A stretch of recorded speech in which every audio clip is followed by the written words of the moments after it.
Now it's time for inviting our next speaker, Mr. Pradeep Sundaram. His outstanding achievement of taking 10 wickets in a single innings in 1985-86 won the trophy this season, one of the most celebrated performances in the history of Indian domestic cricket.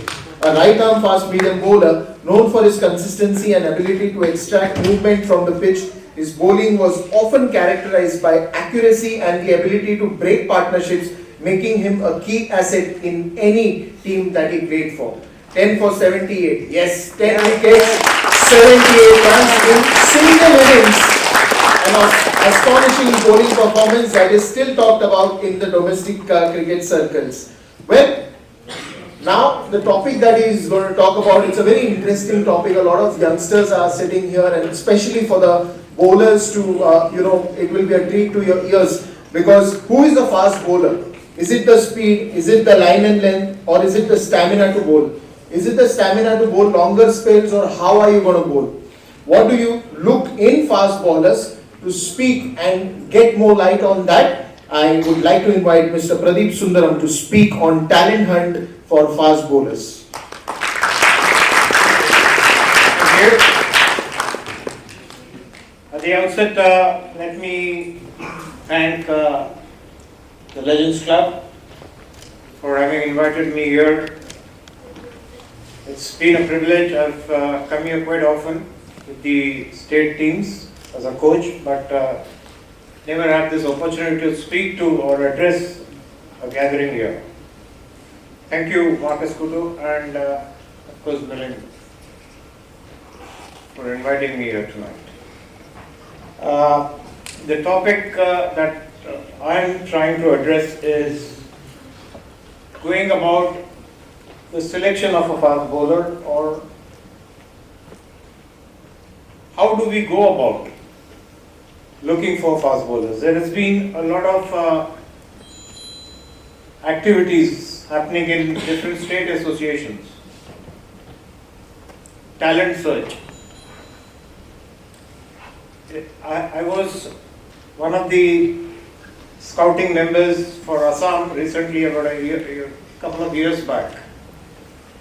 We went about, almost all over Assam looking for fast bowling, especially fast bowlers. And yes, there were a number of them potentially good, looked good, because when you go for a talent search, you usually tend to provide them with 6 to 8 balls to bowl. But there are other factors involved where you need to address. One way of the searching is by organizing camps like the talent search, and the other, which I would personally see, what happens when you do a search for talent, you spot certain players, and you make a tick, yes, he's got the potential of becoming a fast bowler. But then we have to also consider at what age group he is. A 24-year-old guy comes, bowls quick, fair enough. But what is this? Where is he going to stand in the long run? But the same thing happens with a 16-year-old or a 14-year-old boy. What happens is we have time to groom them. Technically, physically, and even mentally for that matter. Now there are two types, as I said. There are two ways of looking at it. One is you go hunting for them. The other is you identify a youngster. When you identify a youngster, you come to know by the zeal that he possesses, by the enthusiasm that he has within him to become a fast bowler.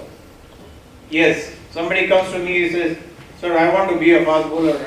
I can do this, I can do that." Fair enough, good. Encourage such guys. We must, in fact, not you, we must go into a little depth into their as an individual. Go into the family background, check the DNAs, find out the height of the parents, what are their family background like, whether they are well placed, not. If we start considering all these aspects, like it may sound like cloning a bowler, but then that works. That has happened with a very senior Australian fast bowler. He was totally cloned from the age of, I think, 13 till he played for Australia. That was nobody else but Brett. He was always under the eyes of the Australian Cricket Board, and he went on to play so many years for Australia as one of their leading bowlers.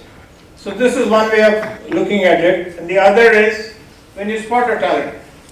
Once you spotted a talent, then you should be ready to go ahead with the procedures, the process. That is conducting what we call as musculoskeletal screening of an individual. Now it's more of a medical term or a physiotherapeutic term, but it is very important to know when you conduct a screening called as musculoskeletal screening, what happens is the physio analyzes the strengths and the weaknesses of that player. Now if you are looking at fast bowlers, we need to know his low back, legs, shoulders, arms, how good they are. Once you've done that, your physio along with the trainer can work on those players to strengthen their weaknesses, bring it in par with the other body parts, because usually any human being is not one solid personality. He has his physical weaknesses. Maybe the hamstring is poor, weak, the glutes are weak, quadriceps are weak. There are certain examples where I've come across where there's a difference in the length of the leg, the length of the hands. So all these things at a younger age can be worked on. And once you have done that, the next process I think should be looking at their physical aspects, like whether the bowler possesses certain muscles within himself, that is muscle fibers called as fast twitch muscles and slow twitch muscles. Now fast twitch muscles are those muscles fibers where you get instant speed. A guy possessing the more of fast twitch muscles, or it's also called as red muscle fibers. Those individuals are good at sprints, because all sprinting activities, because fast twitch muscle fibers act only for a limited period of time. It doesn't have the power to power of endurance. But similarly, there is also something called as the slow twitch fibers. Now these are endurance borne. So to be a fast bowler, you need to have a good combination of both. And when that happens, with proper technical, I would say, a person having good technical knowledge on what is fast bowling, under his guidance, yes, you can develop a small time boy into a good fast bowler in years to come. It's a long process. Fast bowling is not, because it's a multifunctional activity. You're running straight, for a side-on bowler, you have to turn into a side-on position, again turn, twist back, go forward. So it's a multifunctional activity. For that, the key points are strength, which we, as I said, can be obtained through musculoskeletal screening of an individual. Identifying the fast twitch muscles, which is very important to generate the speed. Slow twitch muscles, again, muscle fibers I would say, again to create endurance, whether that bowler will be able to bowl over a period of time. In today's cricket it's not happening because of a lot of instant cricket coming into play. So what happens is everybody practice in that form. Okay, I'll bowl 8 overs. Okay, I'll bowl 10 overs. That's it. Or I'll bowl 4 overs to be getting into the shorter format. Nobody wants to bowl a 20 over spell, which has been happening. Kapil Paji has bowled such spells for India. Now that's become, it's not functioning at all. Nobody wants to. That is only because of the change in the scenario in cricket. With instant cricket taking these, because cricket has become, as Nadeem Bhai said, commercial. It's played for the audience.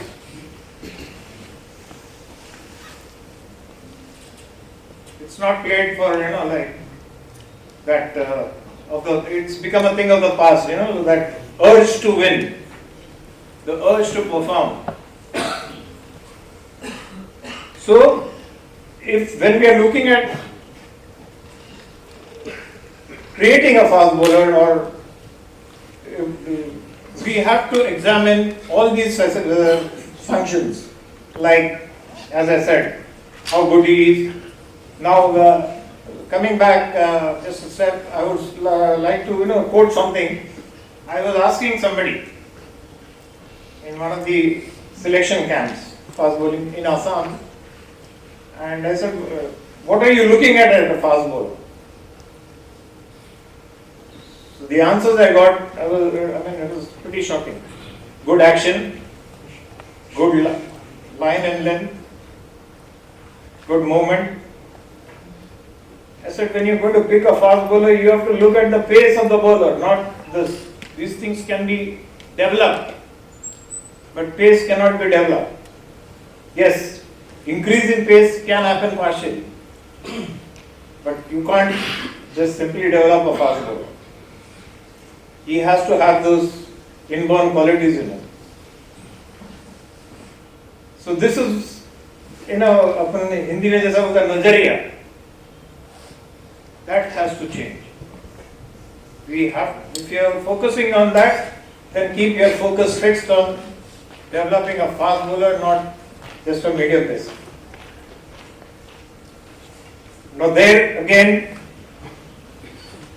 there are in fast bowling or in bowling basically, there are 6 different phases. The first phase is the run-up phase, where a bowler runs into bowl. The second phase is called as the gather phase or the loading phase, where one gets into the act of bowling. Then comes your back foot landing. At back foot landing, a coach determines what type of a bowler he is, whether he is side-on, semi-open, front-on or semi-side-on. And then comes a front foot landing. Usually in fast bowlers, when front foot lands, there is something called bracing that occurs, and that results in transfer of body weight towards the target. After front foot landing comes the release phase, where the bowler releases the ball, and the 6th phase is called as the follow through phase. Now, when you're picking up a bowler, the first thing you need to look, I would like to look is, how does he load the ball? And then go into reverse shaping and get things sorted out. Because loading is something which is very important for a fast bowler. How he loads, where he loads, behind his head, in front of his head, across the body, away from the body, whatever. And all this is a result of poor running technique. If a bowler is running with his arms across, he is bound to load here. If he is running with his arms coming down, he is bound to go behind his head. Because in motion, you cannot change your body positions, your arm movements. So that can be worked out later on. But first, to identify, I would always like to identify the loading aspect of a bowler. Because there I know, if his loading is good, things will fall in place. So, nothing more to say. I would like to thank the audience as well as G.Y. Patil here, obviously, for making this facility available for us, and wishing Kapil Paji a very happy 66th birthday. I have had the opportunity of playing with him many a times. Great human being, very helpful, very, you go to him with a question, he will sit and talk to you and go into the details of what is asked to him. So again, taking this opportunity to wish him a very happy birthday. Thank you.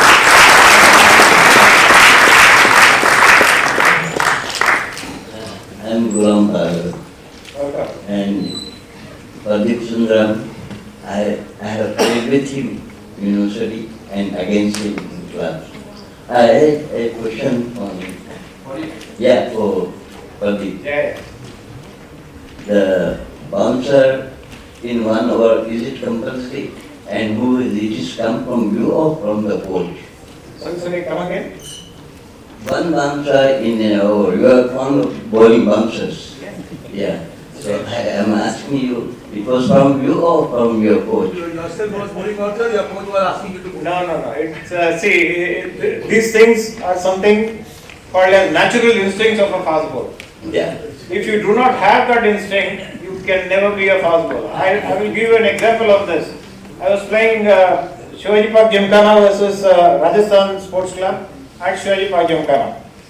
And Shivaji Park Gymkhana had scored some 67 runs with Ajit Vadekar and everybody in the team. And Rajasthan at the end of the day were 65 for 9. They needed 2 runs to equal or 3 to win. And my dad walks in. My dad, for the audience, was a former test cricketer, played for India. And he walks into bat at number 11. I bowled, watching my dad bat. Naturally, that father-son, this thing is there. So I bowled a ball well up to him, and he had a big swing at it. Luckily for me, it didn't hit the blade. Just moved out. And I said, no, 2 runs to win. And if this ball had to, if he had to make impact with the bat, it would have gone for a 6 because it was a wide swing. So the next ball, when I went back, gave it a thought. I said, it's okay, I'm playing cricket. And I bowled a bouncer to him. And he got out, fielding at gully. Okay, good. And he won the match. So on the way back, Ajit Vadekar asked me, "Kare re, Baba na bouncer takko kar?" But immediately, my dad walks to me and he says, "Well done, beta, that's the spirit."